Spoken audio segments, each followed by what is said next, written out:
কই যাইতেছো? হুম? Madam phone দিছে, তাই ম্যাডামের সাথে দেখা করতে যাইতাছি। আওয়াজ নিচে। এই জায়গায় কোনো ম্যাডাম টাডাম থাকে না।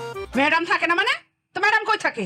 বললাম না রতন মেম্বারের বাড়ি। এই বাড়িতে রতন মেম্বার থাকে আর রতন মেম্বারের বউ পারুল থাকে। ওই যে সিঁড়িটা দেখতেছো, এই সিঁড়ির বাইরে গেলে চেয়ারম্যান। দাঁড়াও, কই যাইতেছো? রতন মেম্বারের বউ পারুলের সাথে দেখা করতে যাইতাছি। আপনি যদি অনুমতি দেন তাহলে একটু আমি ওনার সাথে দেখা করতে যাইতে পারি? অবশ্যই পারো। ধন্যবাদ। ভিতরে যাওয়ার অনুমতি দেই নাই, বাইরে যাওয়ার অনুমতি দিছি। যাও। হুম?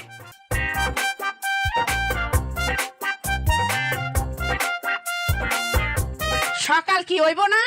চেয়ারম্যান ম্যাডাম রে কইয়া এমন এমন জায়গায় মিটিং খেলামু, দৌড়ের উপরে থাকবেন, সরকির মতো খালি ঘুরতে থাকবেন। সকালে খালি অফিসে যাবেন না, দেখেন আপনারা আমি কি করি। আমারে ঘরে ঢুকতে দেয় না। হ্যাঁ, হায় হায়, শত্রুকে আরেকজন বাড়াই ফেললাম নাকি? অনেক জ্বালাইছো।